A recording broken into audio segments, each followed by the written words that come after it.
Hey everybody. Okay, so a couple of things going on today. I made a whole video yesterday when I came home. I'm hoping that this video is going to be okay because I made a video. I got home yesterday. I took the dogs to the park. We hung out. Got back home. Fed the animals. Went up to my daughter's cabin. Fed the animals. We got rabbits and chickens and kitty cats and all kinds of stuff. And I made a video. It was super hot.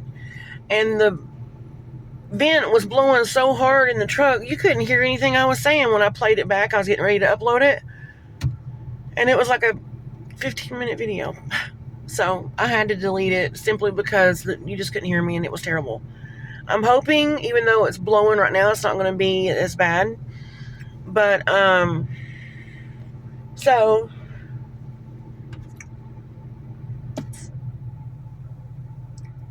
I'm trying to remember what I covered yesterday. I know I shared, because now the 2 videos I made are getting twisted in my brain to think about what I've told you guys so far and what I've deleted. So I came across a potential seasonal job in Alaska, a seafood processing plant, which I work chicken processing. So it's not work that, I don't think fish is going to be any worse than chickens. You feel me? So, and I'm the type of person, I'm willing to do any kind of work really, other than immoral things, to earn a living. So, it's really good money. They provide housing. Some charge a little fee for housing, some don't. Some give you the fee back, 50% of it at the end of your contract, if you stay the whole time. We're just desperate for gainful employment, The kids let me know that they are putting the property up for sale. They're still praying about what they're going to do. They don't know yet. But I'm praying whatever happens, we end up together, or possibly we end up where,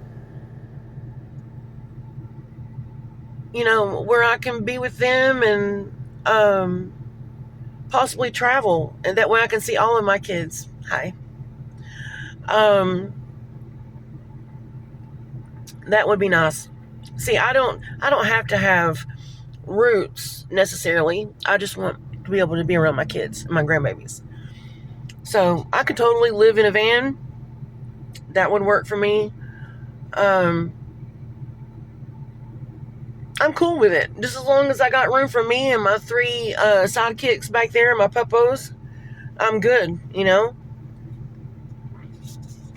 So I know it's not good to drive while you're making a video, but I'm going to anyway. I'm just in a little small town. I don't know if you guys have ever heard of Sneedville, Tennessee.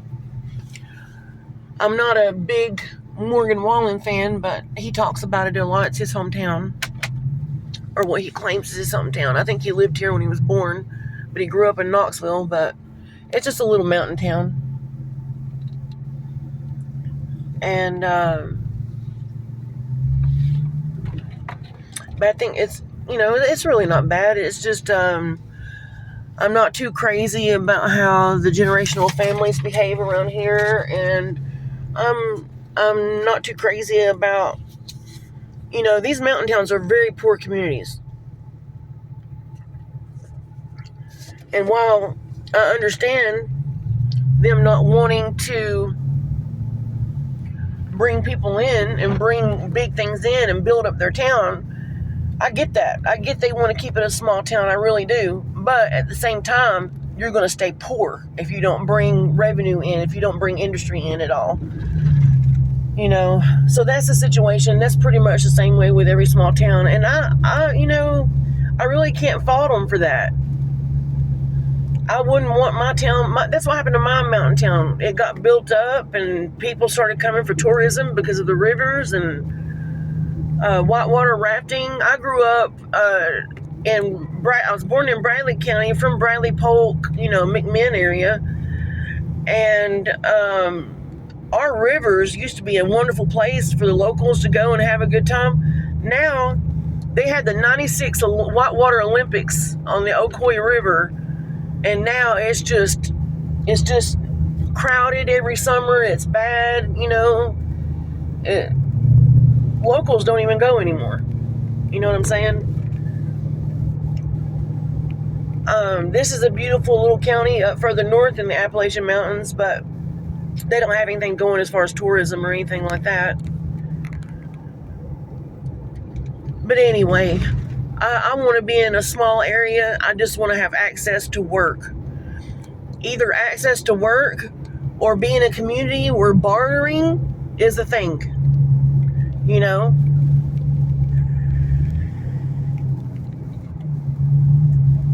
Like, bartering's not a thing here.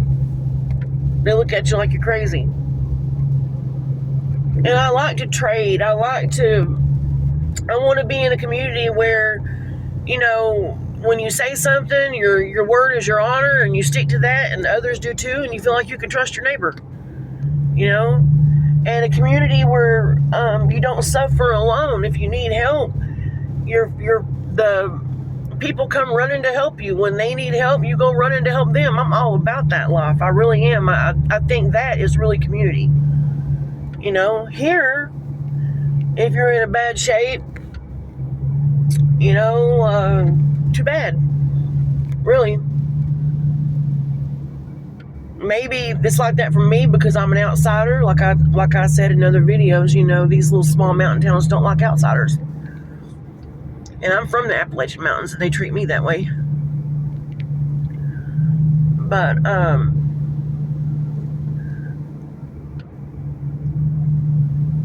I like to travel. I'm hoping I get to travel around. I've already done quite a bit of traveling, and a lot of it was done when the situation happened with my sister. That I'll make a whole video about that later. I want to talk to her and get her permission on some things first, though, But, I was cleaning houses independently. And the economy's so bad, just slowly, one at a time, I've lost clients. They just can't afford it anymore, And, I think I may have one client left, but she's talking like she might have to let me go too. They just bought a new house, and they haven't sold their old house, so they've got 2 mortgages right now. She told me that's going to be a little hard for them, but I don't know, man. I've done painting work. I've helped work in gardens, and then I end up working in gardens for free because people can't afford it, and I hate to see them not be able to get the work done, which I don't mind helping, but I gotta have some work that I make money on. I mean, I have to live. But having said that, where'd it go? Here it is. I just picked this up.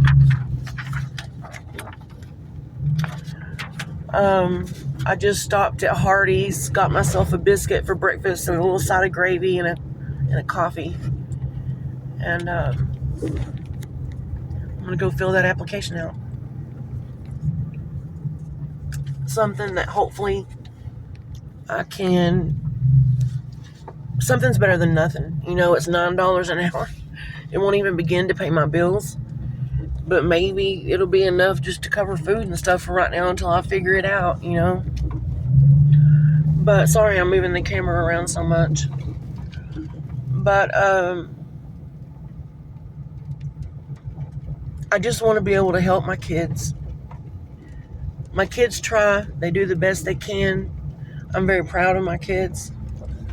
And when I say my kids, I'm talking about my kids' spouses too. They're my kids. And I'll honestly stand toe-to-toe with anybody that says different. They're my babies. But I'm very proud of them. Got good kids. And I hate to see them having a hard time. They had so many hopes for this property, so many dreams, so many hopes, and they worked so hard. And my son-in-law built the cabin by himself. You know, he did that by himself. And we just haven't been able to get anything off the ground to turn it around to make money, you know. And I'm going to tell you, this is one pet peeve that I do have. A lot of homesteading channels will say, you know, sell everything you got, go buy land, and then you don't have any bills. It doesn't work like that, guys. Listen. Especially if you go and like we did and just buy raw property. There's no plumbing on it. There's no water on it. There's no anything on it. Just to get the bare essentials, electricity, just if you want to do refrigeration of any kind, that's lots of money. A solar system that's big enough to power a household is a lot of money. Then you got to think about running your generators when it's a cloudy day and you have no power, or your food goes bad or anything like that. And then people say, "Oh, well, you know, put in a cellar." Yeah, but you got to have the money to pay the backhoe to come dig it out. It takes money. It takes money to do those big projects. You know, the kids have put tens of thousands, literally tens of thousands of their money into this. And, for example, the water. We thought there may have been a spring on the property, but we haven't found it, if there is one. And number two, I inquired about getting a well put in, hiring somebody to come out and dig a well. They wanted, listen to this now, they wanted $23,000 for the first 500 feet. You hit water by then, great. You don't, it's more money by the foot. That's a lot of money. So we went with rain catchment. Colton and Dana have put lots of money into the rain catchment system, setting up the shower, the pumps, just the equipment you need alone is tens of thousands of dollars. You know, material to build with, material to build your animal pens and shelters and things like that. Feed.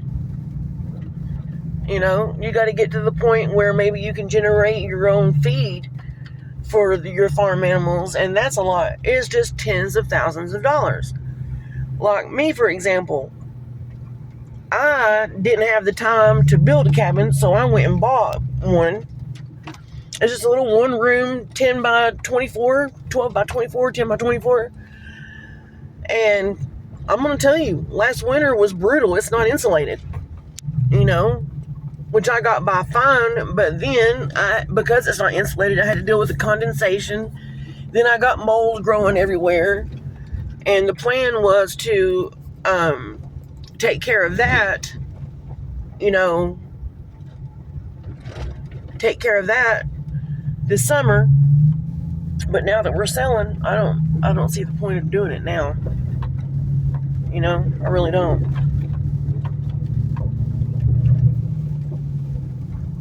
Oh, my puppy's back there. Those puppies love to ride to the store, I'll tell you that right now. But it's a lot, y'all. It really is. And it'd be nice to have a homestead community and help each other out. Look, we have one friend here that is just absolutely precious, Holly and Chris. Well, they're a married couple. They're my parents' age. But shout out to Holly and Chris Carlock. They're from Vermont, moved down here. They've been like parents to me, really, you know? Some of the best people you'll ever meet. And it really, I really, usually when I move somewhere, and I've moved a lot, I'm just ready to go, but I'm going to miss them.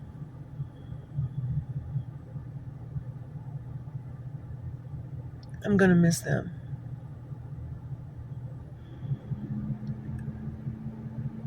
You know? But I like to travel. I'll come back and see them. That's not a problem. We just need a lot of prayers so we can figure out what we're going to do. Oh, and you probably can't see this very well at all, but that's my cabin. It looks like a hot mess right now, but that's it. But I want to get off here, guys. I'm going to go in here and apply for some more seafood positions. I'm sorry this video has been more rambling than anything. Look how dirty my fingernails are. I get filthy working out here. But I gotta go shower, and as soon as the kids get back from Cleveland, they're on their way back, I gotta go and swap cars out in Kingsport. So I'll be leaving to go do that. But we need prayer and guidance on what to do. We want to do the right thing,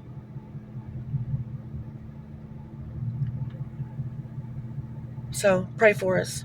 I'm sorry, this is just me rambling and probably not making much sense and just talking in circles. But maybe I'm a weirdo, but some of my favorite people on YouTube, they just get on there and talk, and that's what I'm doing. So love you guys. Comment, ask questions, reach out, say hi. I'd like to meet you. And remember, the gospel's simple. I think we've complicated the gospel too much. Jesus loves you. God sent his son while we were yet still sinners to die for us and make a way. Is the life of a Christian easy and blessing like a lot of these false teachers say? No, it's not. God calls us to bear a cross. He calls us to suffering. He calls us to lay down our flesh, lay down ourselves. To